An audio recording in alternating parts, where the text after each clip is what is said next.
Welcome to remix king channel. Sunny Leone అంటేనే యువతరం హీటెక్కిపోతారు. అటు బాలీవుడ్ లోనే కాదు, ఇటు సౌత్ ఇండస్ట్రీలోనూ సన్నీ లియోన్ కి ఉన్న ఫ్యాన్ ఫాలోయింగ్ అసాధారణం. అందుకే అప్పట్లో మంచు మనోజ్ సరసన అవకాశం అందుకుంది. పిల్లాడి గుండె గుల్ల చేసే టీచర్ అమ్మగా నటించి మెప్పించింది. ఆ తరువాత ఇక తెలుగులో వరుసగా నటించేస్తుందని అనుకున్నారు. కానీ సన్నీ వరుసగా బాలీవుడ్ సినిమాలకు కమిట్ అవ్వడంతో మన వాళ్లకు ఛాన్స్ దొరకలేదు. ఇదిలా ఉండగా రష్మి గౌతమ్ హీరోయిన్ గా నటించిన జాతీయ అవార్డు విన్నర్ ప్రవీణ్ సత్తార్ దర్శకత్వంలో వచ్చిన గుంటూరు టాకీస్ సినిమా తెరకెక్కి సూపర్ హిట్ టాక్ తో కలెక్షన్ల వర్షం కురిపించిన సంగతి తెలిసిందే. కాగా ఈ సినిమాకు సీక్వెల్ ను గుంటూరు టాకీస్ 2 గా తెరకెక్కిస్తున్నారు. ఈ రోజే పూజా కార్యక్రమాలు జరిపించారు. అడల్ట్ కంటెంట్ తో తెరకెక్కుతున్న ఈ సినిమా తెలుగు, తమిళ, హిందీ భాషల్లో రిలీజ్ చేయనున్నట్టు నిర్మాతలు తెలిపారు.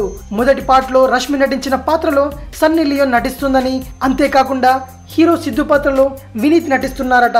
ఏదైతేనేం ఇన్నాళ్ళకి మళ్ళీ సన్నీ లియోన్ ని మన తెలుగు దర్శక నిర్మాతలు వలేసి పట్టేశారు. కుర్రాళ్లను హీటెక్కించే కంటెంట్ తో గుంటూరు టాకీస్ పెద్ద సక్సెస్ అయింది.